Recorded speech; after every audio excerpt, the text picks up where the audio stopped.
Hey, what's going on, everybody? It is Monday, time for a brand new episode of Benchwarmers. How's it going? It's your boy Benjamin. Always here to remind you if you're not able to catch the show live, catch the show on YouTube at Hat-Club.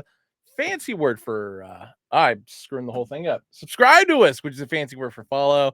Give us a like if you like what you see. Chat is lively after the first madness weekend of college and NFL football. I love to see it. Jam 1620, what's going on? Flash fire with the Go Niners because trying to get the show wrapped up before Monday Night Football, the first Monday Night Football of the season, of course. Cameron Goodman, what is up? Kicks in EDC, S-Man 1503. And my wife is here. And she said that in the comment. I love it. Kicking things off, of course, with New Jersey pickups. Only one. And this was the last one I had left to scoop up, or as far as like waiting to come in, etc. As of right now, I have no other jerseys on order or any that I'm actually like really looking at. So, which is a huge surprise right now. But here it is. This one I got from backtothebasket.com, which is a shop on Hawthorne up in Portland, Oregon. I talked about this last week. Oh my God, I just grabbed the microphone. There we go. Talk about last week. They'd gotten like a massive order of like Trailblazer jerseys in. And so this was the only one that they had that I needed. So had to get it. But it is a white, old school, early 90s Terry Porter, Portland Trailblazers in absolutely beautiful condition too. Personally, I think I underpaid for it, but you know what? Hey, I asked how much it was. They told me how much it was. I paid the money, and that was it. $100 including shipping. So no complaints from me on any account on this, but at least I'm not going to like flip it or anything like that, like a lot of other people would do. So screw those people. But anyway, Logan Herrera in the house. Congrats to your Cowboys, as to S-Man 1503, who says, how about them Cowboys? I was very happy about it. But there was one team in particular that really pissed me off this NFL weekend. I will go into details about that in just a little bit. Gabriel, what's going on, dude? Had a lovely conversation on the phone with him actually before the show. So welcome in. But anyway, let's kick things off with college football. Wait, hold on. Cameron Goodman asked, did I pick up any of Ronnie's hats that he did? I did not. And I was going to say, this is not I didn't like them or anything of that nature.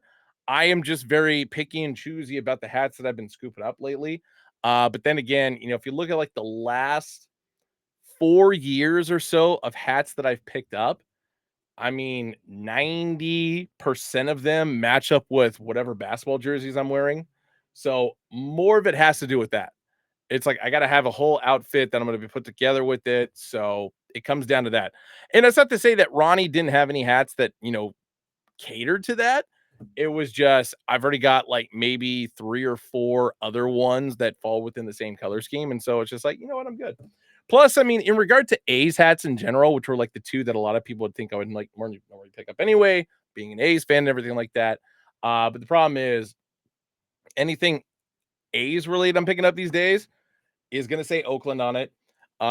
Anything with even just a Stomper logo, upside down A's logo, regular A's logo, whatever. I'm not really doing. So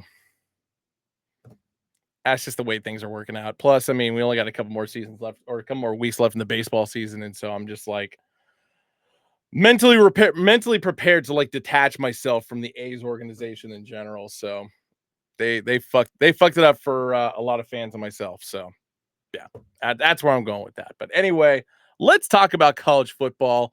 I had the absolute luxury to be in Vegas this last weekend because I had never experienced what it's like to be around Vegas when the first week in the NFL season, first off, but then just, second week of the college football season going on at the same time. And there was a lot that I was kind of expecting to see, but then there was a lot that I did see where I was actually kind of surprised.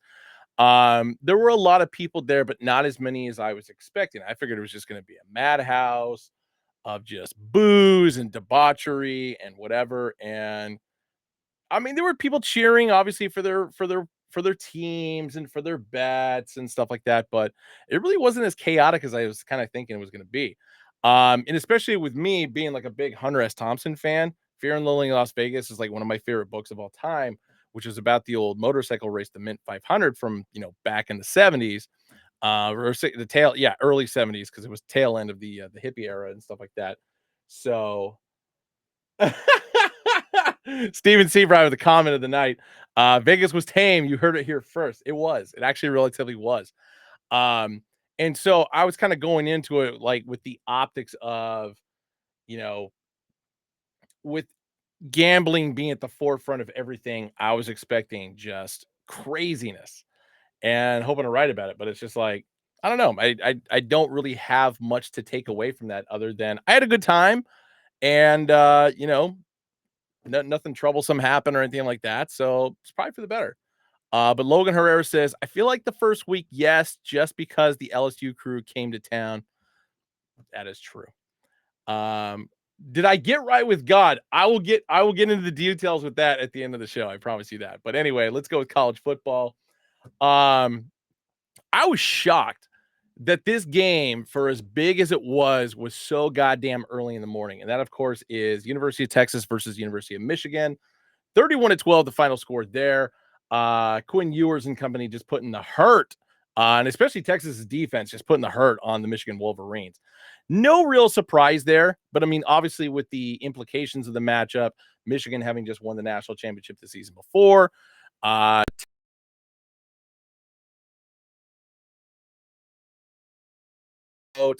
was really like, but yeah, I was expecting something a little bit closer, not a 19-point victory necessarily.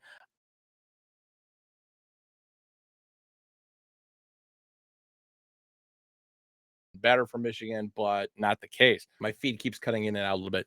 The bigger surprise for this was so much in the same sense that we did with LSU last year of doing all the custom hats with 47 brand, going to the LSU Florida game and stuff like that. We were actually considering doing this for Michigan this year, especially with them winning the national championship last year and everything like that. And the weekend I suggested was this one in particular, just because more bodies would be there just on account of the fact that Texas being a top dog, Michigan also being both top 10 teams, would have been an ideal time to go. But obviously, we did not do it. Kind of happened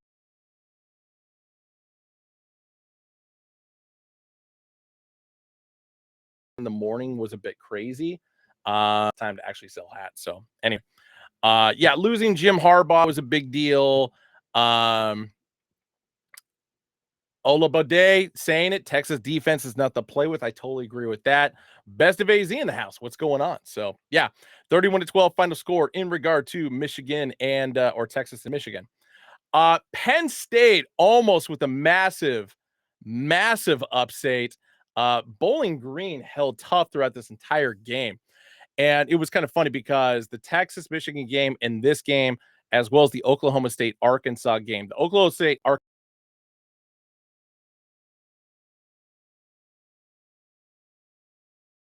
really surprised with.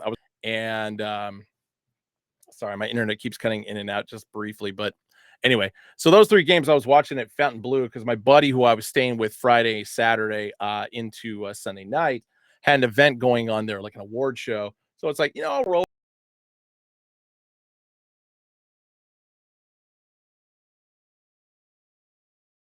case the few little bit of slot machine Fountain Blue actually paid off pretty well. So I was happy about that.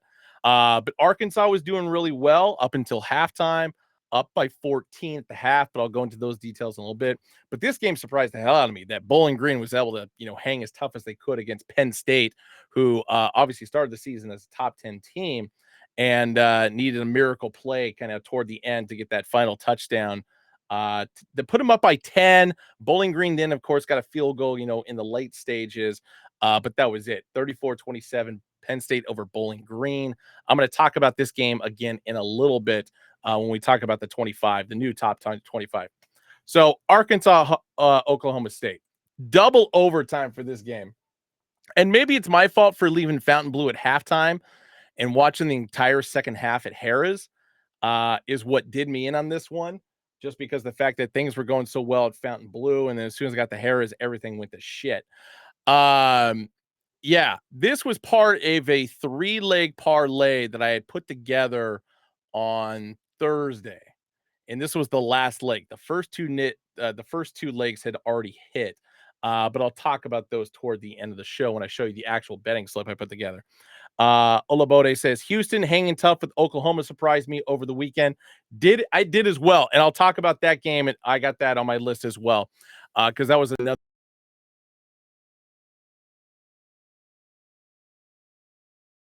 that he almost hit. But anyway, Arkansas completely crumbling in the second half was devastating. I mean, they played so great in the first half and then just completely shit the bed in the second. And I mean, Oklahoma State had a touchdown lead with like less than 4 minutes left to go in the game. Arkansas then tied it up. They go to overtime, or no, Oklahoma State kicked the field goal. Then Arkansas went down, kicked the field goal to tie it up, force overtime, and then touchdown, PAT, touchdown, PAT, if I'm not mistaken. Yeah, and then yeah, just touchdown Oklahoma State. Arkansas could not hang it, and that's all she wrote. 39-31 Oklahoma State. I was very pissed about the ending of this one. Kansas State over Tulane. Tulane, who had been a pretty big giant killer the last 2 seasons. I was debating on taking them for this game, but I'm glad I didn't, just because of the fact that Tulane just looked very shaky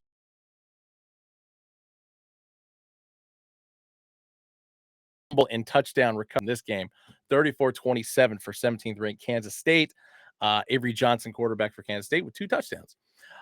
This one surprised the hell out of me, and I know Tafuri was probably not having a good weekend because of it, especially considering the fact that Austin is a big Syracuse fan, and Austin, unfortunately, is not going to be on recap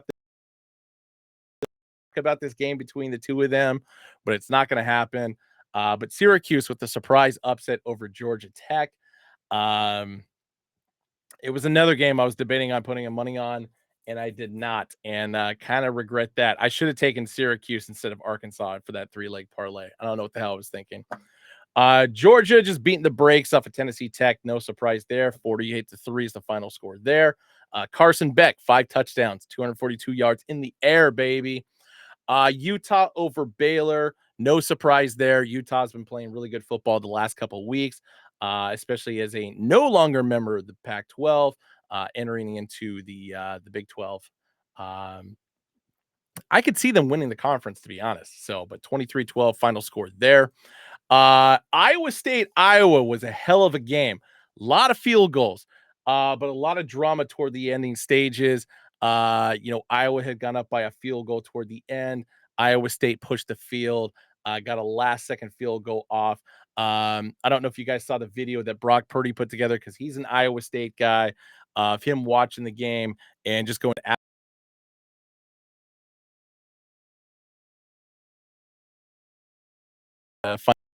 another game I wish I had bet on, but I did not. Louisville over Jacksonville State, 49-14. No real surprise there. Yeah. Flashfire saying he saw that, as in Brock Purdy's response, as well as George Kittle's response. I didn't see George Kittle, so now I'm gonna have to go seek it out after I'm done with the show. But I imagine the two of them were talking mad shit all throughout that game, because George Kittle obviously is an Iowa guy, Brock Purdy, Iowa State guy. In the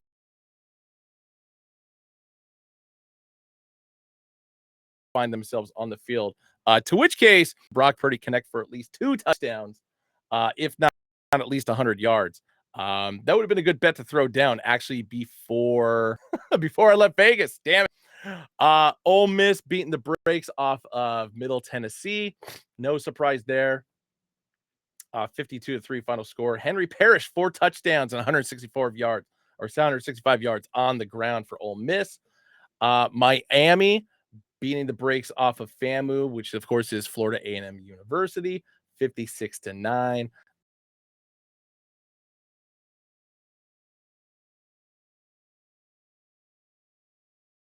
Yards in the so not too shabs. Alabama, University of South Florida.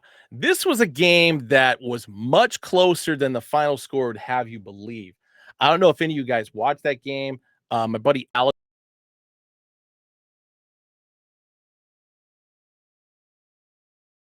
game was starting up. But with Bama throughout this entire game, the only difference was the fourth quarter. Like all the steam was let out.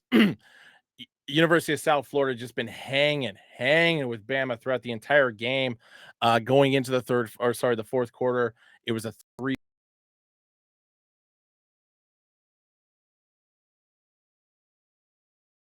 Alabama just and took down South Florida, got them on defense, got them on passing touchdown, got them on some pretty decent run backs and stuff off of kickoffs and punts and such.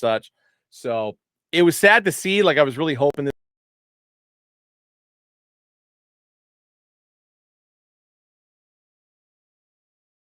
was rife with upset potential. Unfortunately, not one of the ones that came to fruition. Um, Missouri beating Buffalo 38-0. No surprise there. This was one of the upset games that my buddy Alex predicted correctly. Illinois over Kansas by the final score of 23-17. He had put like a last minute parlay together. Oh man.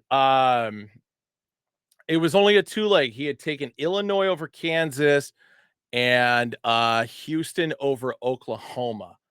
And it was like $5 would have gotten him $950. It was just something absurd. And I didn't go in with it on that one with him. But I mean, at the end of the day, based on the results, and I'm also going to show you the Houston Oklahoma game score here in a sec. Like, yeah, I say myself $5 essentially, whatever. But I mean, up until the end, I mean, it was looking like it was going to happen. I was really hoping it was going to happen for him. But yeah, Illinois just came in tough.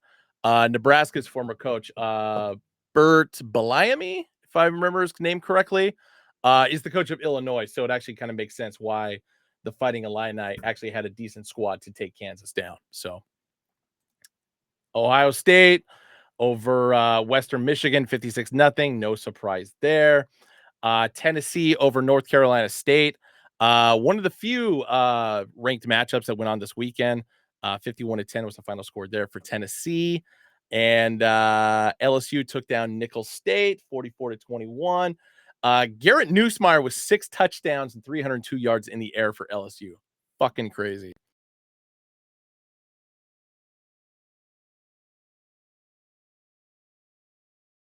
Oklahoma's, and I mean, Houston had so many opportunities to take this game over in the fourth quarter and just kept getting a couple 3 and outs and then a couple turnovers, somewhat piss poor clock management, you could say at the same time. But it was definitely a case where if Case Keenum was out there, Houston would have just absolutely lit this one up. Um, but like I said, my buddy had that 2-leg parlay, Illinois taking down Kansas. That happened. And then Houston over Oklahoma, which unfortunately did not happen, which would have got him over $900 off a $5 bet. Crazy, crazy. But that's how these upsets go, man.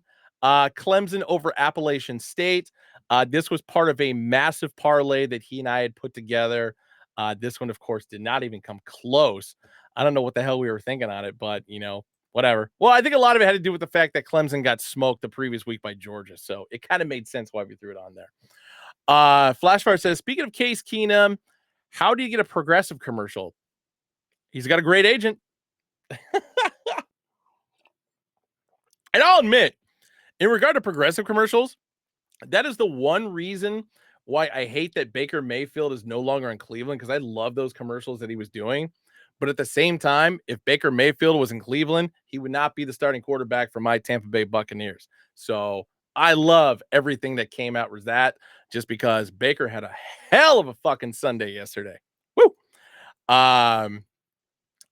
Arizona over Northern Arizona by the final score of 22-10. Northern Arizona was hanging, and I mean hanging, with Arizona throughout this entire game.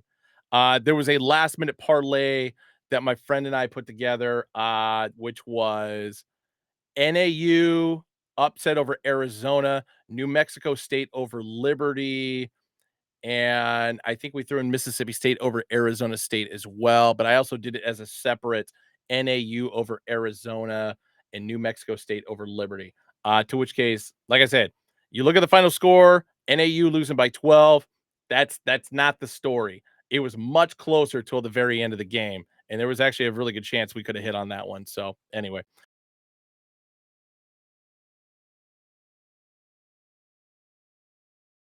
of nothing, no surprise there. All running game for the Trojans on that one. But anyway, here was the big game, the big shocking game. Oregon, Boise State was the night game, of course. The game was on Peacock, which I hope to God Oregon never plays a game on Peacock ever again, because holy fucking shit, the broadcast for that. And I just mean as far as connectivity between cameras and the national audience was god awful. But these are the problems that happen when you dissolve a conference and move to a new one. You gotta make sacrifices and stuff like that. So going into this game, I was absolutely terrified just because of the fact that Oregon and Boise State had played each other 3 times in the past: 2008, 2009, and 2017.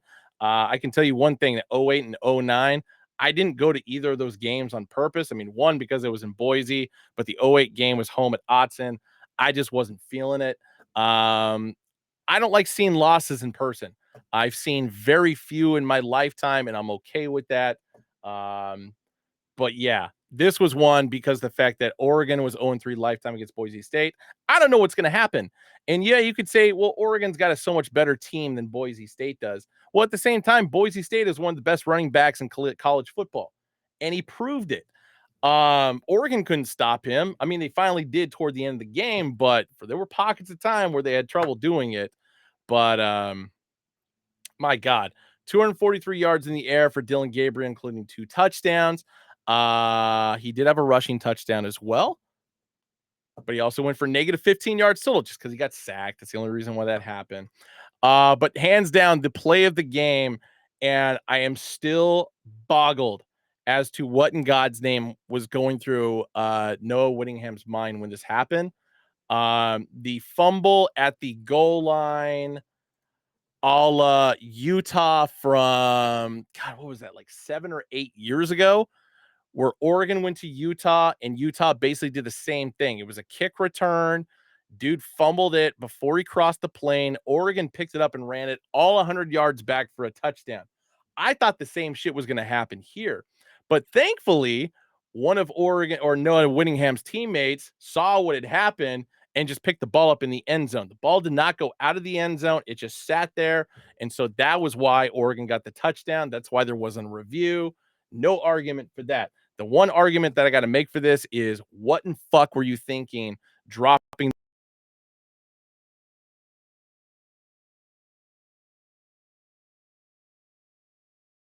throwing the ball to the ref because you damn points?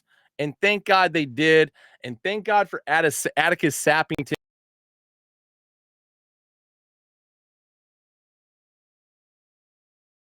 And highlight of obviously, because it's just a great name and it's a typical kicker name. Uh, uh, Cameron Lewis, the years at Oregon, or Camden Lewis. Sorry, not Cameron Lewis, Camden Lewis. So yeah, at least Atticus Sappington can knock those field goals down and get those wins. So yes, 37-34 Oregon over Boise State. Broke the streak. 1-3 now, lifetime. But let's see. Flashfire saying they mentioned that the last time Oregon had a non-conference loss at home was, and of course, that Boise State game of 08. Yes, I remember seeing that. They were talking about it nonstop. And then Flashfire saying, how many times are people just going to keep doing this? Just take the 5. Yeah, go 5 yards into the end zone. Hell, run it through the back of the end zone. I don't give a shit. Go through the end zone, run out of bounds, then do whatever the fuck you want with the ball, because you have put the points on the board, my friend. Anyway, the upset / game of the week, of course, was this one: Northern Illinois over Notre Dame by the score of 16-14 in South Bend. I have been saying for years, and even said it last week, Notre Dame is overrated. They should have lost to Texas A&M last weekend, but they didn't. But it was only a matter of time before the real Notre Dame was going to show up. And you know what? They showed up at South Bend on Saturday, and it was glorious. And the thing I'll tell you guys in regard to where my friend Alex and I watched this game, it was at Cosmo in the sports book there because as of the end of July, Cosmo became an MGM property. And as I've mentioned many times on the show, my wife and I are huge players card members for MGM property. So, of course, we want to make our money and make our points, to which case, fuck, I just realized all the beers I bought at Cosmo, I didn't put my card or take the receipts and damn it. That's an idiot move on my part. But anyway, all the gambling stuff we did, of course, was on MGM property. So at least made the money there or made the points there. But for this one, incredible. Absolutely incredible. And this is one where I am kicking myself in the ass because my friend Alex and I were talking about this game and talking about the possibility of Northern Illinois upsetting Notre Dame, and adding it to that massive parlay we'd put together, let alone another parlay we put together that I'll talk about in a little bit. Because it was a significant error on our part to not add it on to either of these parlays I'm going to talk about at the end of the show. So brace yourselves for that one. It's crazy. But anyway, the thing I gotta go out with is in regard to Northern Illinois is it wasn't like a cheap win. I mean, they put the fucking work in. This was a blocked field goal at the end of the first half. To which case, this dude right here who got his hand up, I'm spacing on his name right now. But he played a major factor at the end of the game as well. This, of course, was the made field goal as time expired. So 33 seconds left on the clock for Notre Dame to do something with it after Northern Illinois took the lead to the 16-14. But going back to this, oh, there he is, a much clearer photo, number 11. Same guy who got the blocked field goal at the end of the first half, got the blocked field goal at the end of the game. Definitely player of the game status right there. And shout out to Northern Illinois and any Northern Illinois fan and alumni, especially who was at the game that day. Y'all deserved it. Y'all deserve all the shit talking that you possibly can get in. Hell of a game. Hell of a game. Brother Bishop, what is going on? But the one thing I want to go to especially is NIU coach Thomas Hammock and his great message he had for his team at the end of the game when he was getting interviewed, and said it many a times.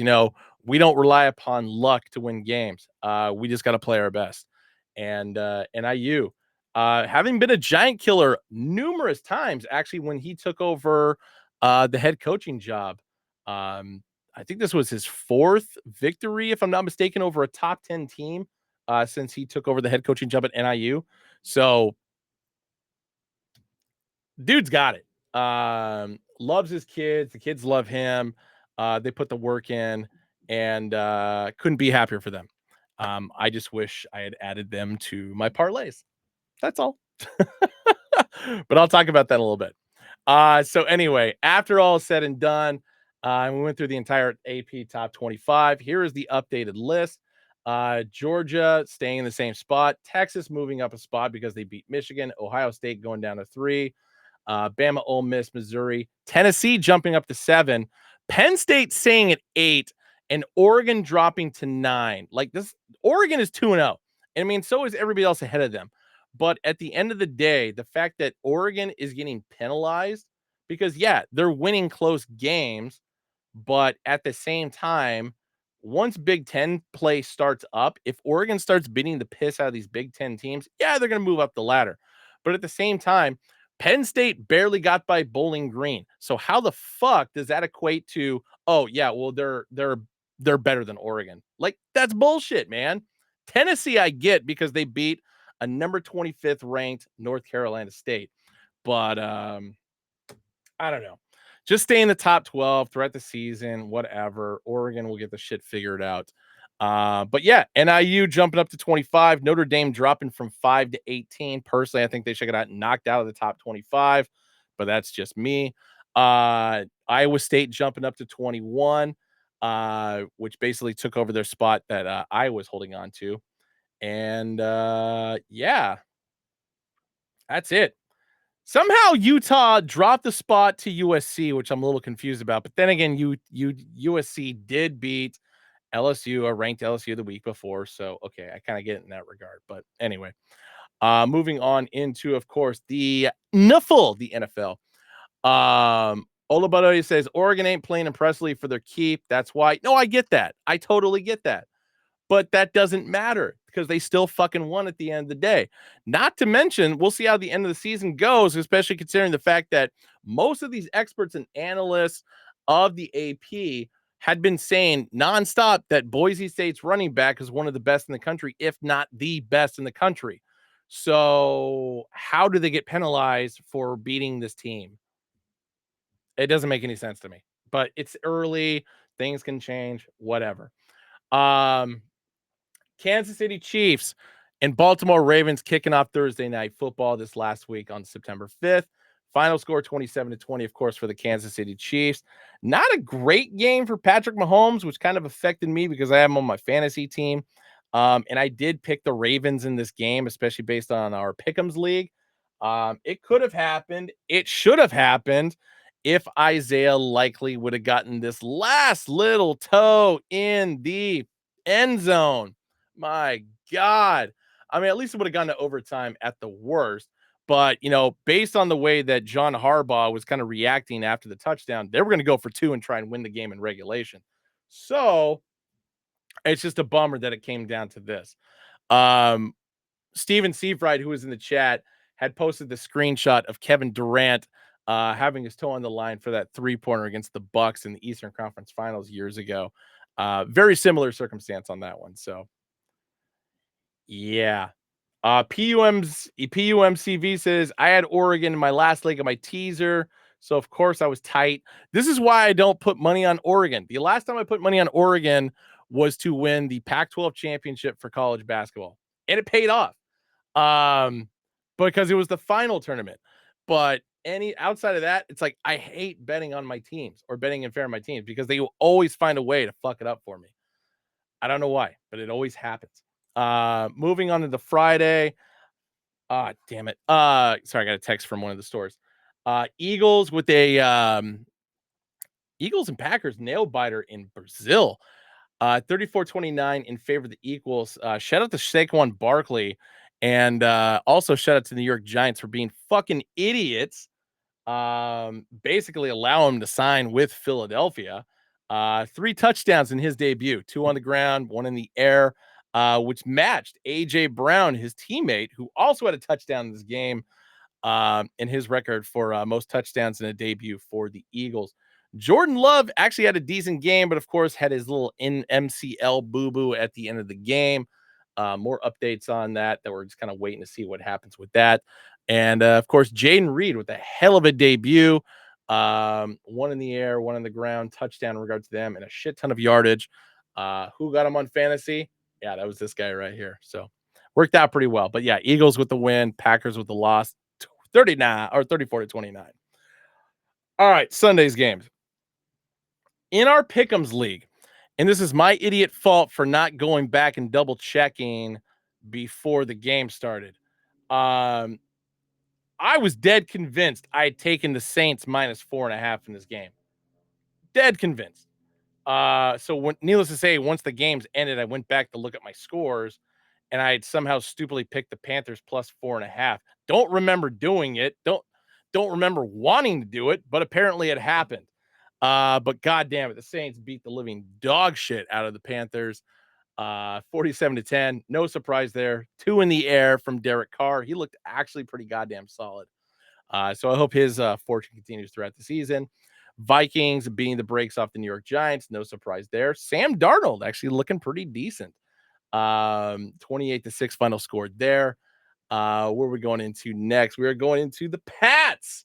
The goddamn Pats. The Pawtucket Pats. My friend Alex, who I was hanging with all weekend, has a survivor league that he's in, as I know a lot of you guys tend to as well. And an overwhelming 51% of his league took the Cincinnati Bengals in the first week of their survivor league. My friend Alex took the Buffalo Bills against the Arizona Cardinals, which we'll talk about here in a little bit, and how fucking tight he was after the first quarter. Let me tell you. Absolutely hilarious. Absolutely hilarious. Because like I'm looking at that and I'm looking at him. I'm like, why didn't you take the Saints? Like, basically, you want to go like toe to toe and actually be successful in a Survivor League. Just take whoever the Panthers are playing, unless it's like a really shitty team. But if it's a good team, just take whoever's beating gonna beat the Panthers this week. Because when a team goes 2-15 last year, they're probably gonna go about the same, if not worse, this year. Just go with that team. But anyway, he didn't. And the Bengals were part of a parlay I'd put together, which pisses me off at the same time because it's like minus 400. Why not? Why not? But that was not the case. And Smoking Joe Burrow just looked terrible. Granted, he didn't have T. Martin. He didn't have Jamar Chase. Yes, this was the major factors as far as why the Bengals couldn't put anything together. But at the same time, dude, it's the fucking Pats, and they're not supposed to be this good this year, especially with Jacoby Brissett as their starting quarterback and a brand new coach in Gerard Mayo. Nothing against them, but as far as you look at the tail of the tape before this game started, I would have laughed in your face if you had said, "Oh yeah, the Pats are going to win this game by 6." Bullshit. Bullshit. So, anyway, but that's exactly what happened. Steelers 18-10 victory. Every single point came from a Chris Boswell field goal. Man had 26 fantasy points yesterday because he was just lights out. Speaking of lights out, the Steeler defense was incredible yesterday. TJ Watt was an especially fired up individual and led the team to victory outside of Chris Boswell, of course, but a kicker can't do it all on his own, except for just scoring points. Thankfully, I did take the Steelers in this one for the point spread in regard to all my parlays as well. So, yeah. Yeah. No, Cousins ain't that guy, and that's kind of what I was banking on, and definitely proved to be. But at the same time, I mean, we're talking about the Steelers defense. Yeah, it's not the same Steelers defense of old, but the one thing the Steelers have always done consistently well in their entire team history is play defense. And so that's why I took this, and that's why I'm glad it happened. So 18-10 final score. This was a hell of a game. Colts Texans 29-27. Point spread in this one is 1.5 in favor of the Texans. Your boy got this right.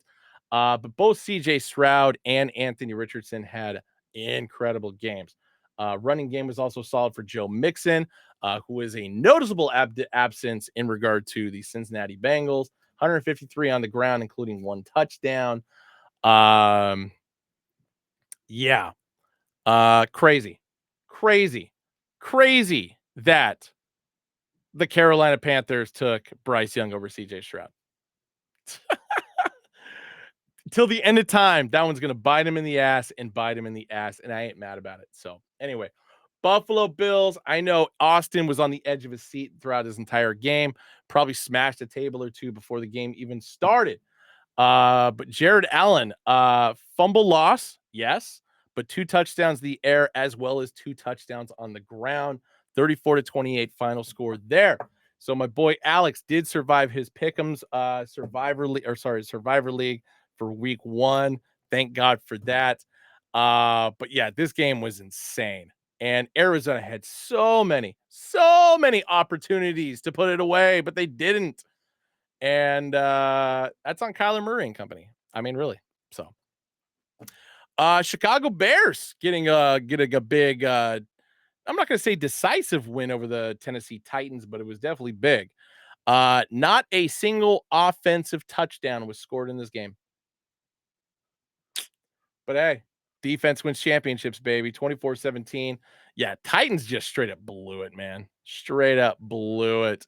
Yeah, Bears got lucky as hell, according to Flashfire, and I totally agree with that. So I wasn't expecting it, but I can't remember what I picked in this game. Either way, I'm not doing great this week. But it's only week 1. You don't really know where to go with this. So, like, prime example here. I picked the Dolphins in our Pick'ems league, but the spread was 4.5 points, so I lost because they only won by 3 points. Um, Sorry, give me one sec. Drama, drama, definitely before the game started. Hold on one second. Ugh. Tyreek Hill getting detained on his way to the stadium. And I mean, and that's not a whole ordeal I really want to go like heavily into, even if at all. But it's still pretty insane that any of that happened. I mean, I guess it was supposed to be a reckless driving charge or whatever, but the fact that the man gets body to the ground and then handcuffed, and then some of his teammates stopped and got handcuffed as well, and because they had to stick up for their guy, and it's like, okay, reckless driving, like I get, but and I'm not saying this is a social status thing in regard to Tyreek Hill, being a football player and stuff like that should have been let go. I just feel like the entire ordeal could have been handled differently, which is why the responding officer is on administrative leave. So I'm curious what's going to happen if or when the video comes out as far as what happened, but I still, just based on the situation, it's like, okay, cool. If you're going to cite a guy for reckless driving, just cite him, let him be on his way, whatever. Splashfire says it's a cop thing. Totally agree with that. And but hey, it didn't slow Tyreek Hill from having an 80-yard touchdown reception, and of course having an absolutely incredible apropos touchdown celebration afterward as well. But yeah, Dolphins barely scraping by the Jacksonville Jaguars on this one, 20-17. Could have been better. And especially for Raheem Mostert, who got me basically 3 points. And it's like, how the hell didn't he score a touchdown? Like, the Dolphins were in the red zone several times and could have scored a touchdown. They would have given the ball to Mostert, but they didn't. So anyway, moving on. This game. Fuck this game.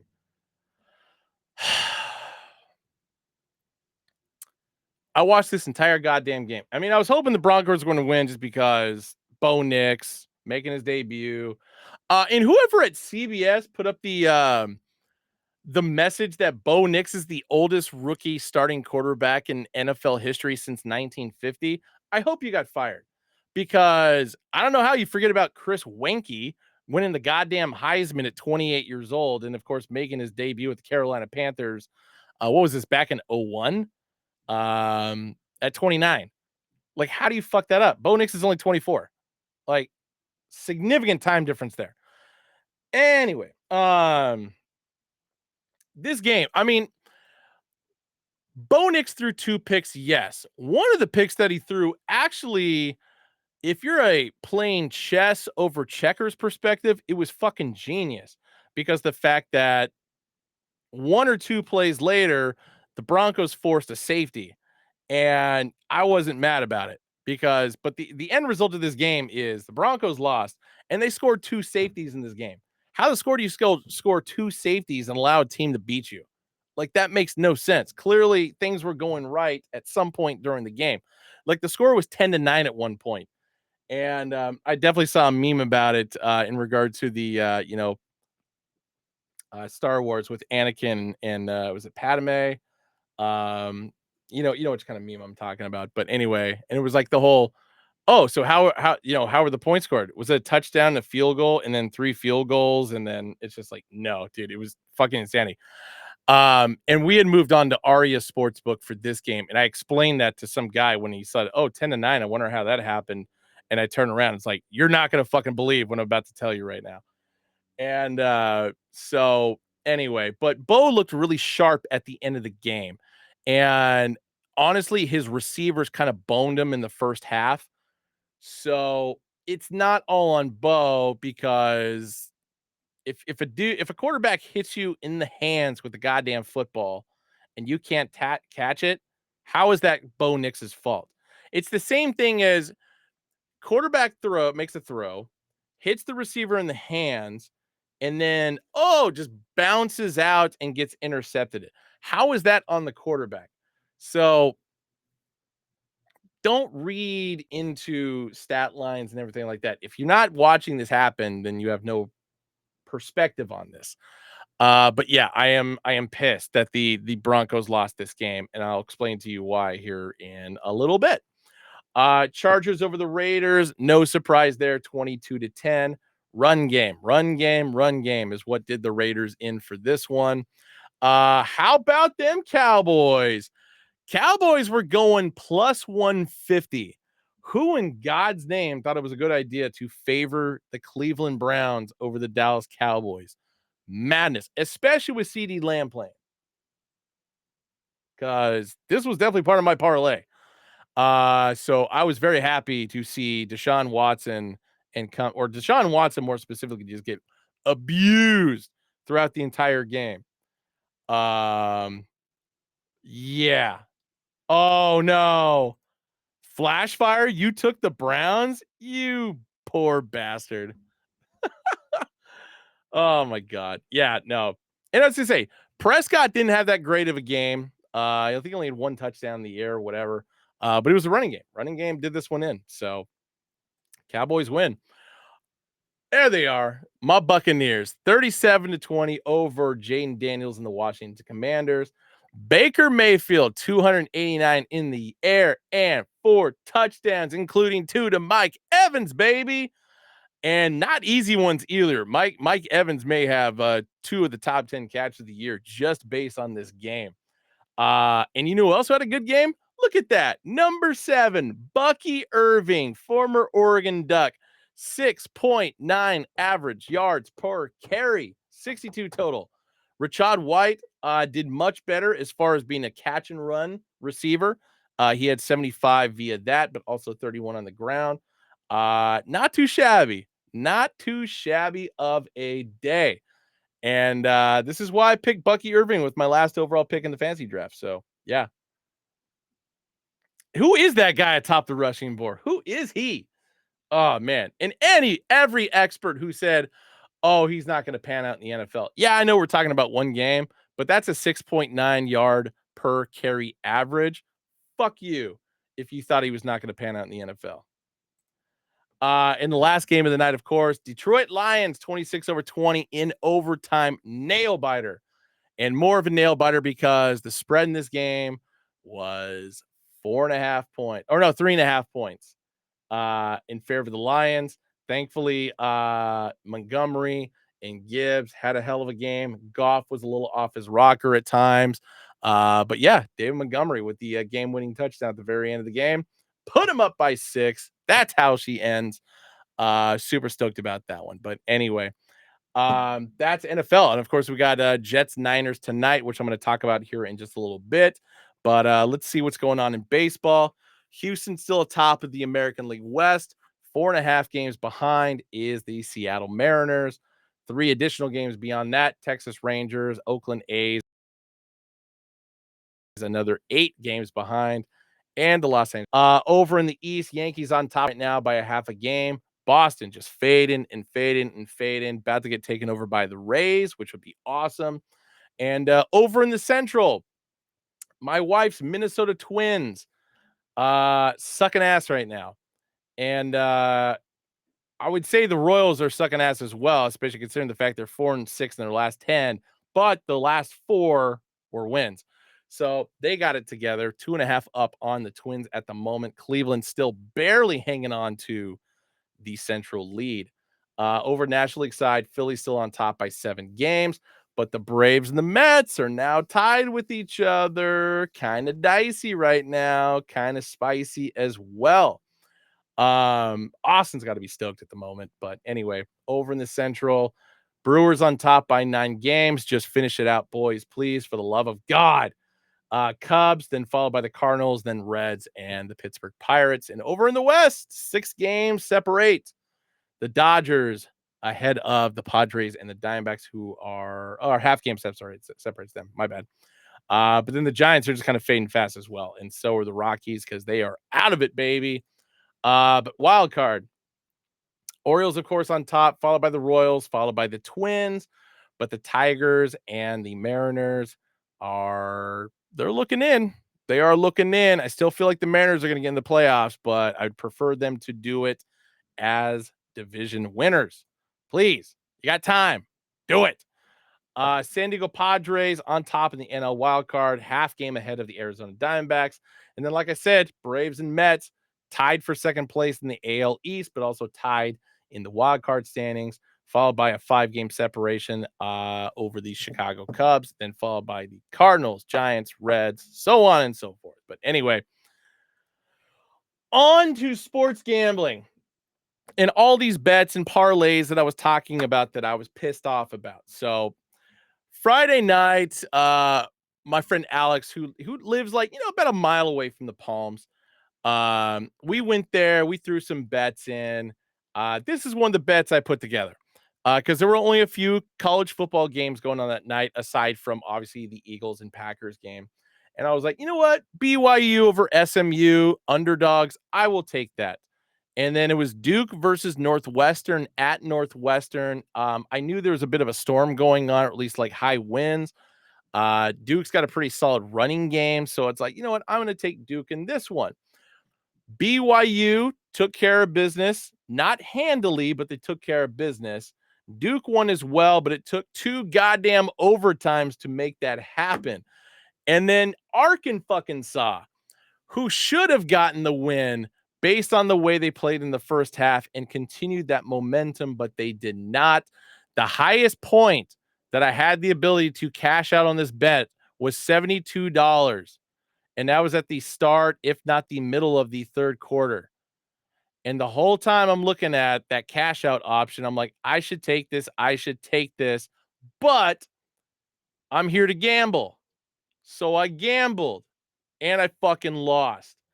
Um, Dude, the amount of stupid bonehead plays that Arkansas put together. I mean, a fumble kickoff, um, just stupid shit, man. Couldn't believe it. Cost me $102. I mean, yeah, I only put $3.10 down, but hey, the return would have been nice. So completely dejected. And this is when I was on my way to Cosmo because my buddy who was at Fountain Blue was finishing up his thing. I cut through Bellagio and I forgot to take a screenshot of this. But I'll bring it up on my phone because I obviously still have the photo for it. Give me one sec. There was a slot machine that I tend to play often, and anytime I see it, it's like, you know what? Yeah, I'll sit down and play it. So I put $40 in, 1 cent denom, 50-cent spins. It's a lightning link game called High Stakes, and this is what I pulled. If you can't see it, I'm sorry. But anyway, 6, 7, 8, 9 chips came up. You're supposed to get 6 chips or more to start the feature. The chips were worth $2.50, $7.50, $25, $7.50, $2.50, $1, $10, $25, and $1.50. So what is that? 35, 45, 46, 56, 81, 82.50 off the rip. And I got a few more coins. And so I think I finished that bonus at like $103. So made all the money. I should have won on Arkansas, BYU, Duke. I was good. I got over it. But anyway, for any of you guys who follow me on Instagram, I posted this bet. This was our massive parlay. $5 in for a possible payout of $18,000 or $18,569. And I was impressed. Cal over Auburn. This is my friend Alex. It's 100% all my friend Alex. I had no say in any of this. I just rode with him on it. Cal over Auburn, South Carolina over Kentucky, Michigan State over Maryland, Colorado over Nebraska. What a fucking shit show that game was. Appalachian State over Clemson. Appalachian State lost by 42. San Diego State, Oregon State, shit show of a game. Oregon State, I think, won 14-0. However, my friends, as you see these little green dots right here, Cal, South Carolina, Michigan State. Oh, Christian McCaffrey is out tonight. Womp womp. Might have to change my pick here in a second. This was the basis of it, or the genesis of it. The main pick were the first 3 legs, which were Cal, South Carolina, Michigan State, which my friend Alex was dead confident about. And thank God he was, because $11.90 got me $834 on this bet. And I mean, we were sweating. The South Carolina game was a blowout, so we had no problems there. But Cal just finishing the goddamn game against Auburn, it happened. Michigan State struggled so mightily against Maryland down the stretch. Oh my God. Years off our life it took. But when Jonathan Koo hit that game-winning field goal, and then they find like Maryland had a couple seconds left. They tried the whole, just the band is on the field type moment. I thought it was going to happen, but it didn't because Michigan State was finally able to stop the ball and stop the runner, and that was it. That was the end of the game, and thank God, $834 into your boy's bank account. Awesome. Now, this is what I was talking about earlier with Northern Illinois. We were talking about adding Northern Illinois to this 3-leg parlay. Had I done that, had I fucking done that, based on the $11.90 that I put down, because that was all that was left in my BetMGM account, I would have won, because Alex ended up betting less because he only got like $650 out of it. I got $834. If we had put Northern Illinois over Notre Dame in this bet on money line, because they were going plus 2,000, I would have won over $21,000. Fuck. So, I mean, just going back on this bet, yeah, to win 18,000 on a 6-leg parlay. But if we had thrown Northern Illinois in this 3-leg parlay that obviously cashed out, 21 grand. Dang. That's life-changing money right there, folks. Anyway, moving on. Here was the bet that I put together for the morning games yesterday. Dolphins, Saints, Bengals, Texans, Steelers. Once again, 4 out of 5. Goddamn Bengals, blown me. And the Bengals was like the least important part of this parlay. Like, I added it in just because, you know what? This should be a for sure thing. Oh, if I just kept it as Dolphins, Saints, Texans, and Steelers, I would have been great. I would have been fucking great. But no, I added that. And these were the other bets and why I was so pissed about the Broncos. Afternoon games, I had Broncos, Cowboys, Buccaneers, 2 out of 3. And my underdogs of the weekend, Steelers, Broncos, Cowboys, 2 out of 3. So, womp womp. Anyway, but yeah, that's what they look like with little green dots instead of just, blanked out. But the little red dot there, thanks a lot, Denver Broncos. You pieces of shit. Arr! And the Bengals for that matter too. But anyway, my picks for the last show that I did, not great. Texas over Michigan, my lock of the week. At least I was right about that. But the Mariners A's, I think that was the Seth Brown walk-off night, if I'm not mistaken.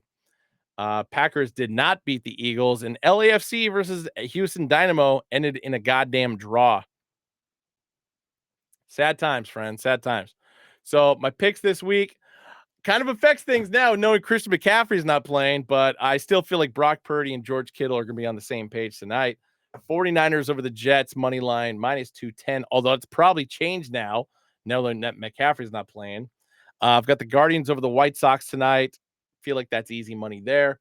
Man United over Southampton this weekend. One of the few soccer picks that's actually in a minus category for money line. Crazy. And then my shocking college football pick of the weekend is going to be Purdue over Notre Dame. Now, it's not to say that Notre Dame's not going to come out pissed off based on what happened against Northern Illinois, but Purdue is 2-0, and Purdue's a bit of a giant killer as well. Remember what they did to Ohio State a few years ago? I could see it happening again this weekend. I was actually going to pick Purdue over Notre Dame this weekend anyway. It just so happened that Northern Illinois got to them first. So anyway, Flashfire says DraftKings has Niners minus 192 right now. I'm kind of not surprised about that. So anyway, Monday Night Football is about to start up, so it's like I timed this one perfectly. Guys, as always, I appreciate your time with me. Enjoy chatting sports with you. I'm not going to Vegas this weekend, I can assure you of that. But the next weekend, wifey and I are going. So you already know I'm going to be doing some research and start looking into some absolutely insane bets to try and get lightning to strike twice, much that happened with the Michigan State, South Carolina Cal bet. Although I'll doubt I'll ever top that, to be honest. Shout out to my boy Alex on that one. So I take no credit in it. I would have taken credit if we would have added Northern Illinois like I had initially told him we should have done, but we didn't. And that's my idiot fault because I should have just done it as a separate 4-leg parlay. Sorry. Regret. It's all good. But yeah, overall, I finished my trip down $400, all because I was a dumb shit who decided to play craps. I won at every other game for the most part during my trip, and craps was the only thing that killed me. But the fact that I finished only 400 down really goes to show how much of an impact that 3-leg parlay did on my losses. So I got to do better next time. But anyway, guys, appreciate you tuning in. As always, take it easy. And if you don't, take it sleazy. See you tomorrow for Flip the Script, Oregon versus Boise State. And I'll see you on Wednesday for recap. Peace.